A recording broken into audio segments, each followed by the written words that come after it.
All right, so let's get into this. All right. For our first game of this is day 6 of our tournament coverage of the six-sided Ring of Fire's first open tournament, and we are on Metalopolis, and we're gonna get this thing started in 3, 2, 1, go. Hello, everyone. Day 6 coverage begins with our first PvP in a long while. It is Baxter versus TheCubeMan on Metalopolis. Show me that 4-gate, son. And with me tonight is my co-caster, SPOLZ. Yes, go for SPOLZ. Now, this is I'm gonna have to rely. Yes, the Cube Man. I am very, very proud of you, sir. The Welcome. Cube Man. Welcome to the dark side, sir. Welcome. The Cube Man's been very slick with his commentary during these games. Like he kind of knows where to throw something in. We appreciate it. We appreciate it. Welcome to the dark side. That's right. Oh, Baxter. For the bad guys. I love it. And for anyone who didn't see it by looking at the mini map, over here on the left we have Baxter in blue, and on the bottom we have the Cube Man in yellow.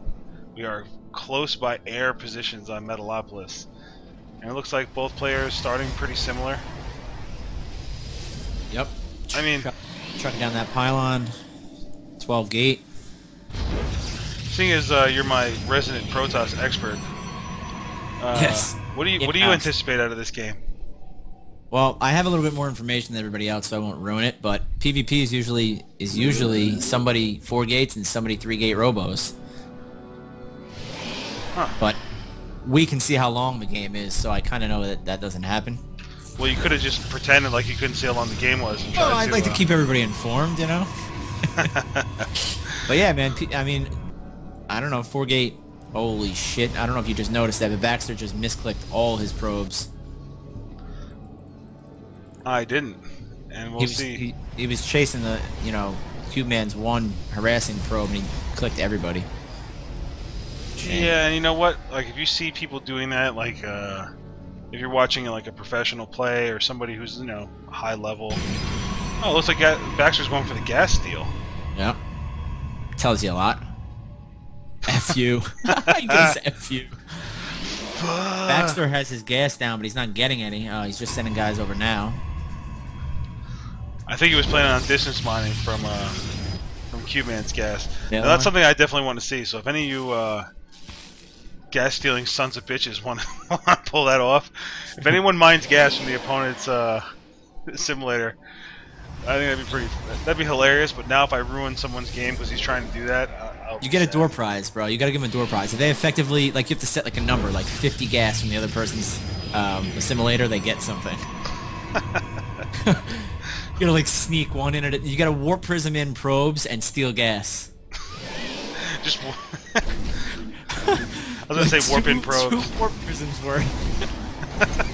All of a sudden start mining gas from the other guy's base. That would be great. That's not the kind of shit I really want to see, though. I mean, I would like to see a replay where that happens. I don't mean in the tournament. I just mean like a random replay later on. Oh yeah. All right. Well, Q-Man's got his 2 gates down.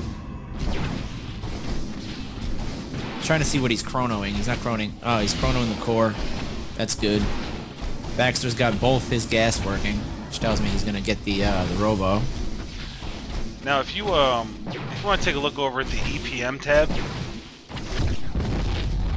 Holy shit. Q-Man spams just as much as I do, is what that tells me. My EPM is like 200. My APM is like 7.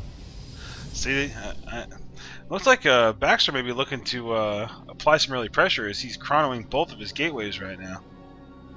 Yeah, Baxter's got a ton of gas.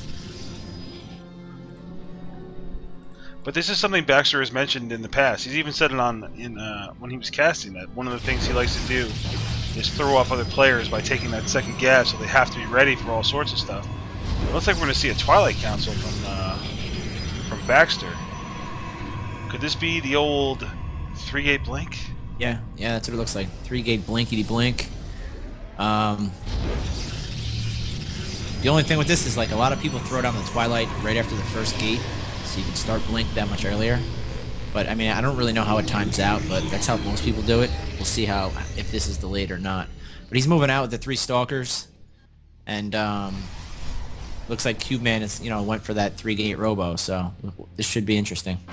Now, how do you feel about the effectiveness of a Blink Stalker build without an observer? Like, do you feel that hurts your ability to be effective in a Blink Stalker situation? Yeah, for sure. Because, I mean, in PvP, okay, maybe you can get away with it a little bit more, but you need the observer to be able to like harass and blink in from anywhere but the front. You know what I mean? Yeah. Like, you can't really do shit. I mean, if you're just coming in from the front, you might as well just 4-gate it. I was wondering if that was the feeling, because from somebody who watches, there's a lot of Protoss streamers out there, and I tend to watch from time to time, pick up a couple games from White Raw, or watch a little Maximus Black, that kind of thing. Hero, Full Tilt Poker, whatever his real name is. Yeah. All those I mean, guys. that's my feeling. I mean, people get blink without an observer all the time, but I feel like you lose a lot of effectiveness because you can't just blink into the... Like, in other words, if he was trying to come in through the front door right now, that Immortal would just wreck everything. Now, how about... how likely would it be that you could run halfway up the ramp and then blink the rest of the way if he force fielded? Is that something that... If the force field is at the bottom of the ramp, you can't do shit. But if he misses the force field and it's at the top of the ramp, you can get in. Or if you had one unit get past. Right. But if he force fields the bottom of that ramp, you're not going anywhere without an observer. Well, one of the things that the stream has seen, because I've been showing it, but I haven't said anything about it, is that the CubeMan knows that he was chronoing out his Twilight Council. So and if you notice, he's moved his army away from the front door. He's kind of moving back and forth. He knows something's up. He knows that there's probably going to be a blink into his base, so he's not going to get himself out of position. He now can see this whole army, which is pretty much going to have to flee as soon as the blink is ready. Yeah. Now he's got to get out of dodge. That didn't really work out so well, but Baxter is going to be ahead in expansions. He's throwing down that expansion in his natural. And he should pretty much just move into the next phase because CubeMan was prepared for that. But one thing he did accomplish was supply blocking the diamond level player. Yeah, which is nice. I mean, CubeMan is just going to start getting Colossus. So it's getting to that point where, like, PvP, once it goes into the mid game, it's basically just a race for Colossus. Whoever has more usually is going to pull it out. But the fact that CubeMan is still going to be on one base could equal it out.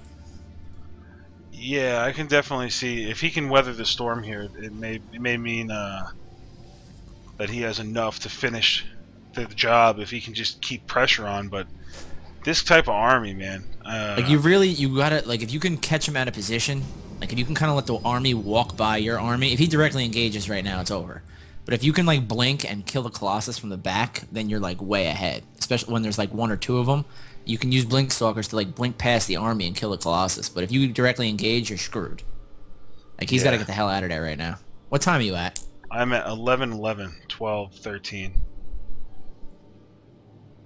Yeah, I think he's seen that this is going to be trouble. He did pick off his observer, which is going to help him, maintain a position. But... And it also means that if he decides he needs another observer, he's gonna have to delay his third Colossus. But yeah, two other things. CubeMan just threw down his expansion, so he's that much later. And Baxter, especially on Metalopolis, he has that watchtower. Like when you're right next to each other like that, you need to know when the army's coming up that highway. Yeah, absolutely. I mean that's one of the tenets of playing close by air, especially against a 4-gate. Like when even in Terran guides, when they talk about playing versus a 4-gate, it is hold the watchtower, and you can almost tell by your opponent's willingness to sacrifice units to hold that tower, right, what may or may not be coming. Right. I just feel like I mean, Baxter's ahead in probes, but if I was him, I would chuck down 2 Robo Bays right now and just double pump Colossus. Because he's ahead in supply. If he could just kind of, like, buy himself some time. I just don't know if the blink stalkers are gonna work once he has 2 and 3 colossus. I don't know if it's gonna work. Nope, nobody upgraded anything yet, right? No, I don't think so. No. No, we haven't seen any upgrades yet. You know what I'm saying? Like 1 colossus, 2 colossus, okay, but past that, like if you don't have an answer for that. Yeah, it seems like the CubeMan is ahead on tech this whole game, and Baxter's just focused on economy now. The one thing that is scary, like the scariest thing about a Protoss army, in my opinion, are really tanky melee units that are going to stop you from getting to where you want to be. I mean, yeah, Blink's going to help with that, but he's still going to have to deal with all these zealots once like even if he handles the Colossi, no problem, he's still going to have a ton of zealots to deal with. Right. And even though Stalkers are a very, very good unit, there are just so many counters to them. One of which being Mass Zealot. It's almost at this. You're almost at the engagement. I'm at 14, 11, 12, 13. It looks like we're going to see it. But who's going to make the first move here? And especially without any splash damage, what does Baxter even have that's going to answer this? I'm just surprised the CubeMan doesn't have a forward pylon up there to be warping in. Well, he's got one way back on the edge. If you knew your CubeMan trivia, Protoss is his weakest race. His main race is Zerg, where he's placed Diamond in North America. I believe he's actually top 8 Diamond. And his Terran play is just about spotless. Like when you watch him play, the only real weak spots come in like unit control, like every once in a while. But his macro is ridiculous. His Terran.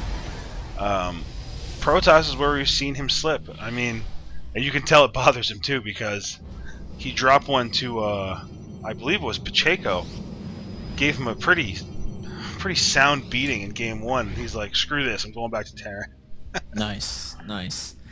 Baxter did end up dropping down, and he's pumping out a Colossus now, but he's not going to have Thermal Lance. Actually, it's just finishing up now. It's good force fields by CubeMan. I'm at 16 right now. I'm a little bit behind you, so just slow down. I'm about 5 seconds behind, or if you want to pause it for 5 seconds. Okay. The force fields are about to break. Yeah, I'm at the same time. And they broke. They were nice. Yeah, I mean that's a pretty good way to keep your opponent off balance. I mean, I'm kind of interested to see how this plays out because the CubeMan is showing his hand. He's going, this is what I have, this is what I have, this is what I have, and he's not really doing all that much damage. I mean, I'll tell you what else. If the longer this goes on, Baxter just threw down 2 forges and he's chrono boosting upgrades out. So he may have less Colossus, but if he can survive long enough to get the upgrades, it's going to be a huge advantage. Yeah, he's got to not engage until those upgrades finish. He's got to kind of like dance around for like another 2 minutes. Because if he can get these to finish, it's a big advantage. I just saw a little flash of gold on the right side of this map, and it looks like the reason the CubeMan keeps poking in and out is he's waiting for that +1 attack to finish. Where's his forge at? And it's done. Oh, Let's see if he engages. The second it finishes, it looks like he's moving up. I didn't even see that he had that. So yeah, I mean he's at the advantage right now. Baxter can't engage right now. He's got to wait. He's got to wait because he doesn't have enough to tank the damage of those zealots and also position his stalkers. I mean, maybe with some excellent blink micro, he could save enough of his army to be a problem. But he just doesn't have enough AE damage to deal with this type of army. It looks like Baxter's trying to establish a third, but so lucky about that, man. I think you're a little bit behind me. Yeah, he just put his third down and he canceled immediately. He's lucky as hell. And they're going to engage right there. Here comes Baxter. Oh, he got caught in such a shitty position, man. I mean, all those zealots are out of shield already, but... Yeah, he got caught in a real bad position. That was bad. None of these stalkers have even started to fight yet. Yeah, that's exactly what happened, man. He got caught in a real bad position. That would have been a little bit closer. First of all, his upgrades were like seconds away from finishing. He should have never engaged there. If you look at his forge, like it's only like whatever that amount of time left is, you know? Yeah, he's looking at 26 seconds for weapons and 26 seconds for armor. He could have just waited it out. Like I know he took out his third, but that's not really a big deal. He should have waited out for those to finish and then engaged back by his natural, like level field, not going up that ramp, because he just got slaughtered. I mean, he may have lost anyway that battle, but he got slaughtered because like half of his army wasn't even fighting. Yeah, that's tough, man. I mean, that's this type of army, charge lots. Yeah, no, it's mean. It's mean. I mean, that's why you need. I mean, that's what I said. It goes to whoever has more Colossus after like mid game to late game. It's just mass Colossus and Zealots. Yeah, I mean, the CubeMan was already establishing his third, thus negating any economic advantage Baxter had early by taking that early natural. All right. It's definitely Came down to the positioning, though. I'm telling you, like if it was out in the open, he had a much better chance. But CubeMan had him on a real nice angle there. Yeah, and that's maybe I lacked the excitement at this finish. Like, oh, and there's the big engagement. But if you look at this, it kind of just sucks that Baxter found himself so out of position. I mean, yeah, it's something that you can affect yourself. Like you can be more aware of your positioning. Yeah. But I mean, for doing all he did and ending up like this, kind of feels crummy to me. Yeah. I mean, the CubeMan with a 51 supply advantage. You know what? It really started going wrong right in the beginning when CubeMan was able to scout him chrono boosting his fucking Twilight Council. Then he knew what was up right away.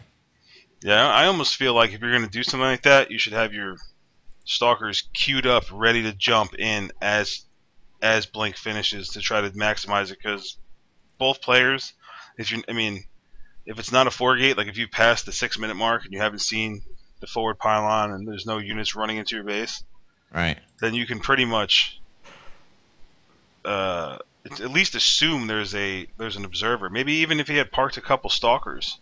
Yeah. On the outside of his base, so that if that observer and like 2 stalkers and an observer, maybe just try to pick it off before it got any information. But that's a real tough matchup, man. It's almost like very reminiscent of the ZVZs where you don't go beyond Banelings, right? And all of a sudden there's Overlord coverage of the whole map, right? Exactly. So it's like whatever the other guy whatever the other guy does, noses. Yeah. I'm looking. I didn't even realize like one of Baxter's Colossus are still at the natural. Like he just got caught way out of position. That sucks. Yeah, that's a tough one, Bax. But it was a good game, man. It was a good strategy. I think what's tough about this tournament, especially when you're playing against people like the CubeMan who have some really strong game knowledge, is that he's not going to fall for that kind of tricky play, like blinking into his base, Like maybe I bet you if you're playing at the gold or if you're playing in the gold league and you blink into someone's base like that at the time you did, that's going to have a way higher than 50% success rate, at least of doing significant damage. And a lot of credit to the CubeMan for having very good situational awareness and excellent scouting. And it all comes down to just like I've been saying 1,000 times, scouting wins fights and macro wins games. So I mean, that was a tough one, my friend. But looks like we can move on to game 2.